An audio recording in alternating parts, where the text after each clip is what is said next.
अस्सलामुअलैकुम। बोल न्यूज़ में खुशामदीद। मैं हूँ गौहर इशरत और मैं हूँ माहरुख शहरियार। बुलेटिन का बाकायदा आगाज़ करेंगे। सबसे पहले आपको बताएं कि IMF वफ़द इक़्तिसादी जायजे के लिए पाकिस्तान पहुँच गया है।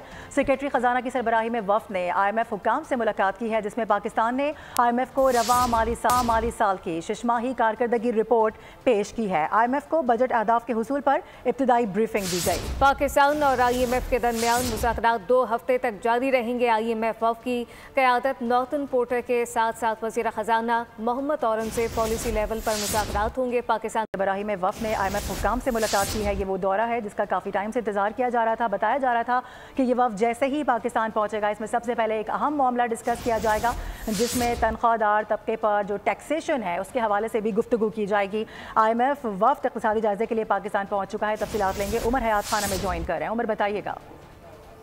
बिल्कुल, पाकिस्तान और IMF के दरमियान जो है वो बाज़ाब्ता मुज़ाकरात शुरू हो गए हैं। IMF वफ़द जो है वो पाकिस्तान पहुंच गया है और पाकिस्तान की जानिब से IMF को अब तक की जो कारकर्दगी है, माशी कारकर्दगी, उसके हवाले से आगाह कर दिया गया है। पहली शशमाही के जो एदाद शुमार हैं वो IMF टीम के साथ शेयर कर दिए गए हैं और इसके साथ साथ जो माशी अहदाफ हैं उनके हुसूल के हवाले से भी IMF को ब्रीफिंग दे दी गई है और ख़ास तौर पर तवानाई के शोबे में इस्लाहात के हवाले से IMF को बताया जाएगा। FBR महसूलात के शॉर्टफॉल के हवाले से IMF को आगाह किया जाएगा और इसके साथ साथ IMF के साथ जो इजलास होंगे उसमें मुख्तलिफ शोबों में जो अब तक की गई इस्लाहात हैं उस हवाले से जो है वो आगाह किया जाएगा। पहले जो है वो तकनीकी सतह के मुज़ाकरात होंगे और तकनीकी सतह के मुज़ाकरात में तमाम चीज़ें जो हैं वो डिसाइडेड होंगी और पॉलिसी सतह के मुज़ाकरात में फिर उसके बाद बताया जाएगा कि कौन से अहदाफ हैं उनको, उनका हुसूल जो है वो किस तरह होना है।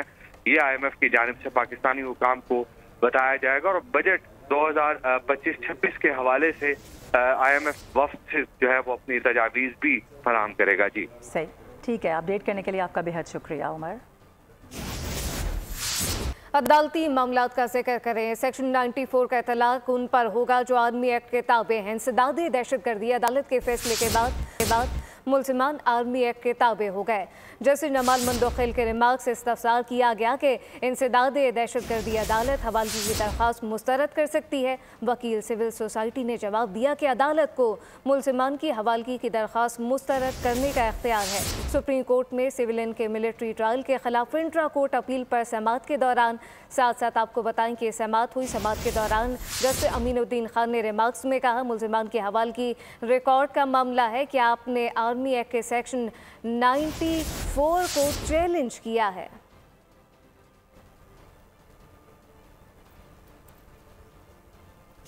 और 3 मार्च का दिन पाक फौज और पाकिस्तानी इंटेलिजेंस इदारों की बहुत अहम कामयाबी का दिन है कि उस दिन भारत का जासूस कुलभूषण यादव बलूचिस्तान के इलाके सरावान से पकड़ा गया था और पाकिस्तान में भारत की दहशतगर्द कार्रवाइयां बेनकाब हुई थीं। दुनिया के सामने ये हकीकत आश्कार हुई कि भारत बलूचिस्तान समेत पूरे पाकिस्तान में दहशतगर्दों का सरपरस्त और पुश्तपना है। कब क्या हुआ, दिखाते हैं आपको। 3 मार्च 2016 वो दिन जब भारतीय जासूस कुलभूषण यादव पाकिस्तान ईरान सरहदी इलाके से गिरफ्तार कर लिया गया।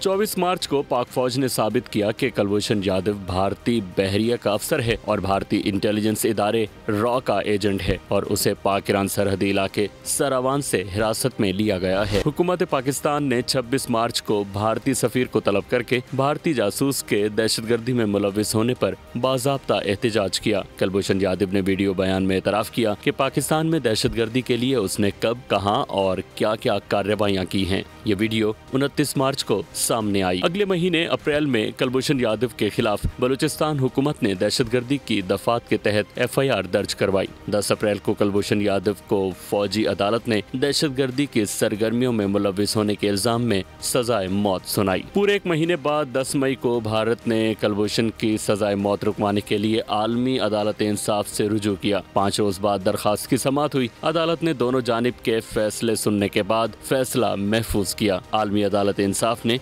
18 मई को फैसला सुनाया। पाकिस्तान को हिदायत की कि मुकदमे का हतमी फैसला आने तक कुलभूषण को सजाए मौत न दी जाए। पाकिस्तान की इंटेलिजेंस और सिक्योरिटी फोर्सेस के अजीम कारनामे को सलाम। आज हम भारतीय जासूस कुलभूषण यादव की गिरफ्तारी की 9वीं सालगिरह मना रहे हैं। जो पाकिस्तान के खिलाफ भारत की रियासती दहशतगर्दी रॉ के घिनौने अज़ाइम और हमारे महफूज़ों की शानदार कामयाबी का सबूत है। रॉ के घिनौने अज़ाइम और हमारे महफूज़ों की शानदार कामयाबी, ये वाक़या न सिर्फ पाकिस्तानी इदारों की पेशावराना महारत को उजागर करता है बल्कि भारत के चेहरे से अमन के दावों का नकाब भी उतार देता है। तफ्तीश के दौरान कुलभूषण ने वाज़े किया कि वो बलूचिस्तान और कराची में अलियद की पसंद रहनुमाओं जैसे डॉक्टर अल्लाह नसर बलूच से रब्ता करके CPEC को नुकसान पहुँचाने, कराची में फ़िरका वाराना फसादात और सिंध में दहशतगर्दी की वारदातें करवाता था। और इसी मामले पर ब्रिगेडियर रिटायर्ड वकार हसन और ब्रिगेडियर रिटायर्ड राशिद वली कहते हैं कि पाकिस्तान ने कुलभूषण यादव की गिरफ्तारी पाकिस्तान की बहुत बड़ी कामयाबी है, जिसने दुनिया भर में भारत का चेहरा बेनकाब किया। उन्होंने कहा कि भारत जग हसाई से बचने के लिए कौंसलर रसाई का ड्रामा रचाता है। ये सीधा दहशतगर्दी का केस है।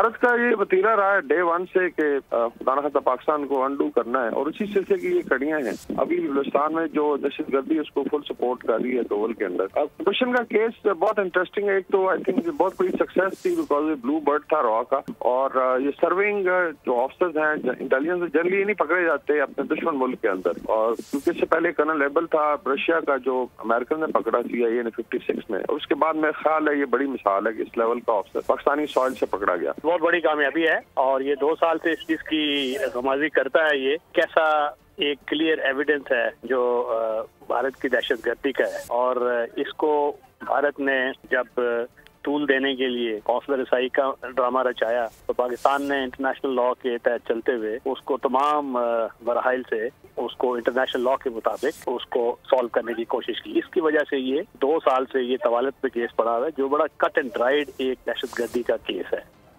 दीगर खबरें शामिल करें। सुई गैस कंपनियों ने माह रमज़ान में रोज़ेदारों को मुश्किल में डाल दिया है। एलानिया खैर एलानिया गैस की लोड शेडिंग का सिलसिला जारी है।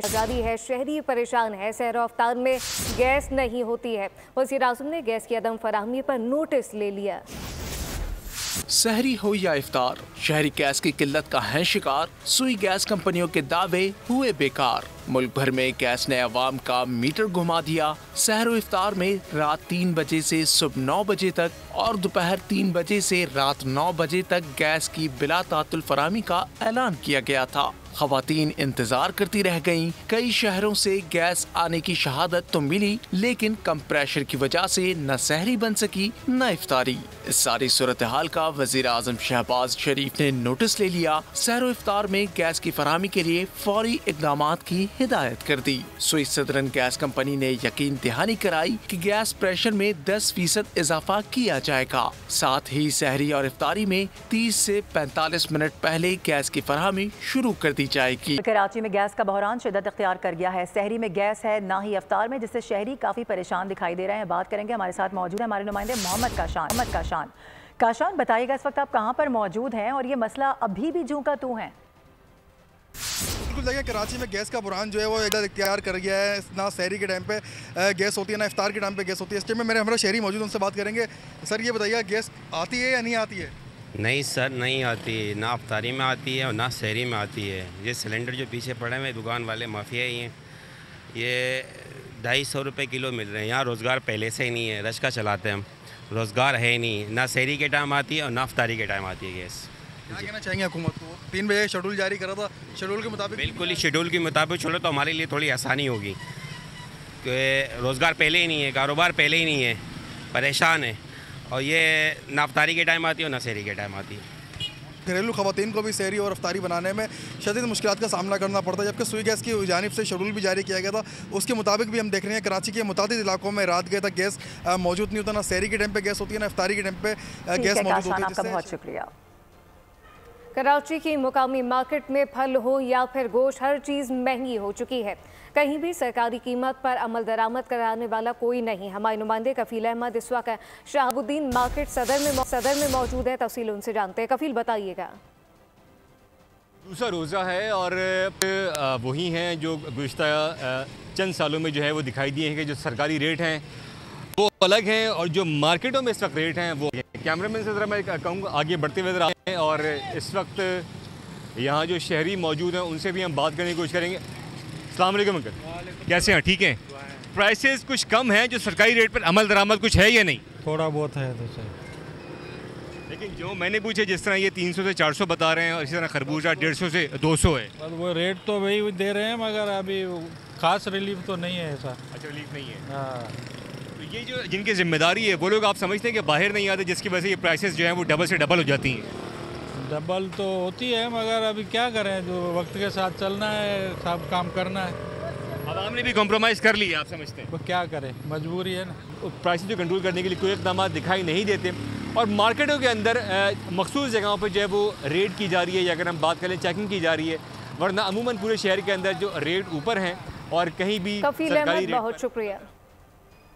और नाजरीन, सिर्फ कराची ही नहीं पूरे मुल्क का यही हाल है। रुख करेंगे लाहौर का। रमज़ान बाज़ारों में ज़िला इंतज़ामिया सरकारी रेट लिस्ट पर अमल दरामद करने में नाकाम हो गई है। अफजाल अब्बासी से बात करेंगे, जानने की कोशिश करेंगे कि कौन सी चीज़ कितने में फ़रोख्त हो रही है। अफजाल बताइए। रमज़ान शुरू होते ही अशिया की जो कीमतें हैं वो आसमान से बातें करने लग जाती हैं और जो रमज़ान बाज़ार हैं उनमें जो सब्जियों और फलों के रेट्स हैं वो सरकारी रेट्स पर दस्तयाब नहीं होते। इस वक्त एक ख़रीदार हमारे साथ मौजूद हैं। सर बताइएगा क्या सूरत हाल है, चीज़ें मियारी मिल रही हैं और इसके साथ साथ जो सरकारी रेट लिस्ट है उस पर चीज़ें जो हैं वो फ़रोख्त नहीं हो रही, क्या कहेंगे? देखें, हुकूमत कोशिश तो कर रही है लेकिन इस पे इम्प्लीमेंटेशन बहुत मुश्किल होती है। मतलब एक के पास आप जाएंगे नहीं, आप एक के पास जाते हैं, मतलब जो भी कोई ऑफिस के लोग आते हैं जाएंगे, थोड़ी देर के बाद वापस आएंगे तो फिर वो रेट अपनी मर्ज़ी से बेच रहे होंगे। तो इसके ऊपर प्रॉपर कुछ होना चाहिए कि जी इसको कैसे इस पर इम्प्लीमेंटेशन हो सकती है कि सरकारी रेट के ऊपर चीज़ें आप उन पे मिल सकें आपको, लेकिन मुश्किल है, ये हो नहीं सकता ये मेरा निकाह। बिल्कुल। यहाँ पर मौजूद जो ख़रीदार हैं उनका ये कहना है कि जो ज़िले इंतज़ामिया है उन्हें हरकत में आना चाहिए और हुकूमत ज़िले इंतज़ामिया के ज़रिए जो है वो सरकारी रेट लिस्ट पर अमल दरामद यकीनी बना सकती है। ठीक है अफजाल, आपका बहुत शुक्रिया। रावलपिंडी में सूरताल कुछ मुख्तलिफ नहीं है। रमज़ानुल मुबारक के आते ही फलों की कीमतें बढ़ गईं। रावलपिंडी में सेब 400 रुपये किलो और केला 250 से 300 रुपये दर्जन में फ़रोख्त होने लगा है। अब आम क्या कहते हैं, सरार खान से जानते हैं। सरार बताइएगा। जी बिल्कुल, रमज़ानुल मुबारक का दूसरा रोज़ा है और रावलपिंडी शहर की अगर हम बात करें तो कीमतों के हवाले से जहां पर अशिया खुर्द नोश की कीमतों में इजाफा रमज़ानुल मुबारक की आमद से पहले ही देखने में आ रहा था और ख़ुसूसन सब्ज़ियों की अगर हम बात करें तो सब्ज़ियों की जो ओवरऑल जो कीमतें हैं उनमें 10 से 20 रुपये पर किलो इजाफा देखने में आ रहा है। फ्रूट्स के हवाले से अगर हम बात करें तो फ्रूट्स इंतहाई महंगी कीमत में फ़रोख्त हो रहा है और केला जो है वो 250 से 300 रुपये फ़ी दर्जन के हिसाब से इस वक्त दस्तयाब है और खरबूजा 150 से 200 रुपये किलो में फ़रोख्त हो रहा है। और सेब की अगर हम बात करें तो सेब 300 से 400 रुपये किलो में फ़रोख्त हो रहा है। और दूसरी जानिब अगर हम बात करें वज़ीर आला पंजाब मरियम नवाज़ की जानिब से जो कायम की गई प्राइस कंट्रोल कमेटी है उसका रावलपिंडी शहर में कहीं पर वजूद नज़र नहीं आ रहा, जिनका काम है मुख्तलिफ मार्केटों में खसूसन अशिया खुर्दोनोश की कीमतों को कंट्रोल करके आवाम को रिलीफ देना। लेकिन ताहाल ये जो प्राइस कंट्रोल कमेटियाँ हैं वो रावलपिंडी शहर के आवाम को किसी भी किस्म का रिलीफ देने में नाकाम नज़र आ रही है। बहुत शुक्रिया। और पेशावर की मार्केट में शहरियों के लिए बुनियादी अशियाए खुर्दोनोश खरीदना भी महाल हो गया है। शहरी कहते हैं कि इंतजामिया इस हवाले से कोई एक्शन ले। बोल न्यूज़ के नुमाइंदे वहीं पर मौजूद हैं, आसिफ शहजाद, उनसे बात करेंगे। आसिफ बताएगा क्या कह रहे हैं शहरी। जी बिल्कुल, रमज़ानुल मुबारक में महंगाई जो है वो मुकम्मल तौर पर कंट्रोल से बाहर है। पेशावर में अगर बात की जाए सब्जियों की, दाल, चावल, घी वगैरह की, उनकी कीमतें ज़्यादा हैं। सब्जियाँ जो हैं वो गरीब की दस्तरस से बाहर होती जा रही हैं, जबकि दीगर अशिया खुर्दोनोश भी वो ख़रीद नहीं पा रहे। हमारे साथ शहरी मौजूद हैं, उनसे जानेंगे कि रमज़ान में महंगाई किस कदर है और कैसे गुजर बसर कर रहे हैं। वो भी शहरियों का यही कहना है कि ख़रीदने से कासिर हैं, क्योंकि रमज़ान में ये चीज़ें जो हैं वो दस्तरखान की जीनत के लिए लाजमी जूस होता है। बहुत शुक्रिया। खबरों के सिलसिले को आगे बढ़ाएंगे। आपको बताएं कि अरमगान के पास ममनुआ असलहा कैसे पहुंचा। मुस्तफ़ा आमिर कत्ल केस में मिलने वाले असलहे की तहकीकात CTD से कराने का फैसला कर लिया गया है। तफ्तीशी ज़राए के मुताबिक माजी में ममनुआ असलहे की स्मगलिंग में मुलव्विस गिरफ्तार मुल्ज़िमान से भी तहकीकात की जाएंगी।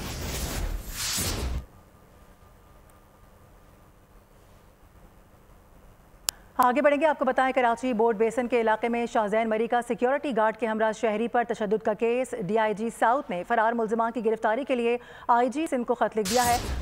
खत में मुल्जिमान की गिरफ्तारी के लिए बलूचिस्तान हुकूमत से राबते की दरख्वास्त की गई है। मतन के मुताबिक बरकत अली सोमरो ने 19 फरवरी को शाहजैन मरी और दीगर के खिलाफ मुकदमा दर्ज कराया था। मुकदमे में नामजद 5 सिक्योरिटी गार्ड्स गिरफ्तार, जबकि मरकजी मुल्जिम शाहजैन मरी, गुलाम कादिर, ताजगुल, मोहम्मद अली फरार हैं। मुल्जिमान की गिरफ्तारी में बलूचिस्तान पुलिस से मदद ली जाएगी।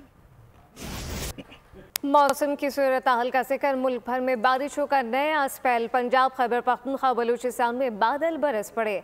पहाड़ बर्फ से ढक गए हैं। स्तोर और दियाबर समेत गिलगित बल्तिस्तान और आज़ाद कश्मीर में बर्फबारी। इस्लामाबाद, रावलपिंडी समेत पंजाब के मुख्तलिफ शहरों में बारिश के बाद सर्दी बढ़ गई है। महकमा मौसमियात ने आइंदा 24 घंटों के दौरान मजीद बारिश और बर्फबारी की पेशगोई कर दी।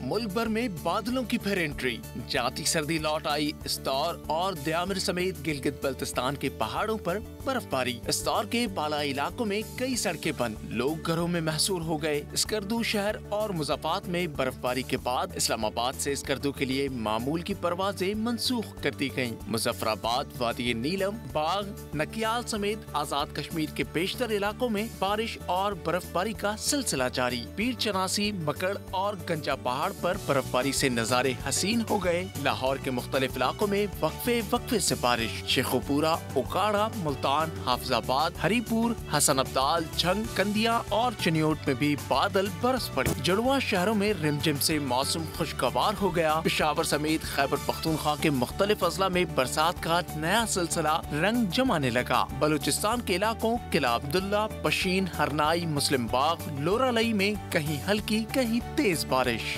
ज़ियारत, तोबा अचकजई, तोबा काकड़ी के पहाड़ बर्फ से ढक गए। PDMA ने बर्फबारी, तूफान और सैलाब के दौरान मुसाफिरों और सयाहों को गैर जरूरी सफर से गुरेज करने की हिदायत की है। उधर आज़ाद कश्मीर में भी शदीद बारिश और बुलंद मकामात पर बर्फबारी का सिलसिला जारी है। लैंडस्लाइडिंग से कश्मीर की मुतादिद शाहराहें ब्लॉक हो गई हैं। वादी नीलम, जहलम, लीपा वैली में बर्फबारी से ज़मीनी रास्ते मुनक़ता हो गए हैं। अहवाल बता रहे हैं हमारे नुमाइंदे मुमताज़ अहमद भट्ट। आज़ाद कश्मीर के बुलंद मुकामात पर बर्फबारी का सिलसिला जारी है। आज़ाद कश्मीर के बुलंद मुकामात पर 3 फुट से ज़ायद बर्फ पड़ चुकी है, जबकि ज़ेरी इलाकों में 3 से 6 इंच तक गंगा चोटी और दीगर जो बुलंद मुकामात है वहाँ पर बर्फबारी का सिलसिला जारी है। बर्फबारी की वजह से निज़ाम ज़िंदगी मफलूज हो गया है। दूसरी जानिब महकमा मौसमियात की बात की जाए तो महकमा मौसमियात ने आइंदा 24 घंटे के दौरान आज़ाद कश्मीर के बुलंद मुकामात पर बर्फबारी, जबकि ज़ेरी इलाकों में मूसलाधार बारिश का। बहुत शुक्रिया। वादी सवात में गुज़िश्ता रात से बारिश और बर्फबारी का सिलसिला जारी है। कालाम में अब तक 1 फीट तक बर्फ पड़ चुकी है। सैयाह वादी के खूबसूरत मकामात का रुख करने लगे। मज़ीद तफसीलात क्या है, सैयद अनवर शाह से जानते हैं। में बारिश और बर्फबारी का सिलसिला जो है वो शुरू है। स्वात के मैदानी इलाकों में बारिश जो है वो ज़ोरों पर है, जबकि बालाई स्वात की जितनी भी तफरीही मकामात है, मदियन, बारेन, कालाम, मालम जब्बा, गबीन जब्बा, वहाँ पर बर्फबारी का सिलसिला जो है वो जारी है। बर्फबारी की वजह से कुछ इलाकों में लिंक्स रोड्स बंद हो गए थे, ताहम अपर स्वात डेवलपमेंट अथॉरिटी की भारी मशीनरी वहाँ पर पहुँचाई गई है और रोडों की सफाई का अमल जो है वो जारी है। बर्फबारी देखने के लिए सयाहों की बड़ी तादाद सयाहती मकामात का रुख भी कर रही है। बारिश और बर्फबारी की वजह से कुछ इलाकों में बिजली का निज़ाम जो है वो दरहम बरहम हो गया है और बिजली से वाबस्ता कारोबारी अफराद को भी शदीद मुश्किलात का सामना है। महकमा मौसमियात का कहना है कि बारिश और बर्फबारी का ये सिलसिला आइंदा 24 घंटों तक जारी रहेगा। इसके अलावा स्वात के जितने भी मैदानी इलाकों में बारिश का सिलसिला जो है वो जारी है और जो मिंगौरा शहर के वस्त में बहने वाला नाला है उसमें पानी के बहाव में काफ़ी इजाफा हुआ है, जिसके बाद लोगों ने एहतियाती तदाबीर भी शुरू कर दी है। और मौसम के बाद रुख करेंगे खेलों के मैदान का। ICC चैंपियंस ट्रॉफी 2025 का ग्रुप मरहला अब इख्तिताम को पहुंच गया है। आखिरी मैच में भारत ने न्यूजीलैंड को 44 रन से हरा दिया। भारतीय टीम ने ग्रुप ए में पहली पोजीशन हासिल कर ली है, जबकि सेमीफाइनल में कौन किसका सामना करेगा ये फैसला भी हो गया।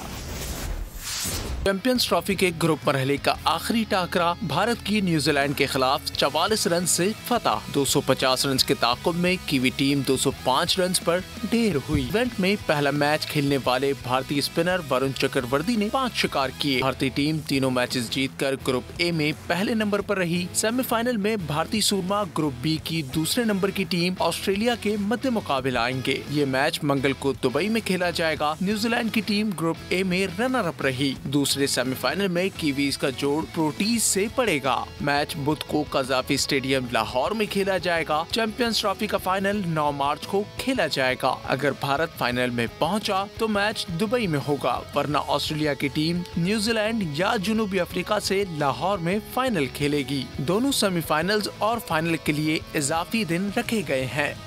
न्यूज बुलेटिन से फिलवक्त इतना ही। विजिट कीजिए bolnews.com और देखते रहिए बोल।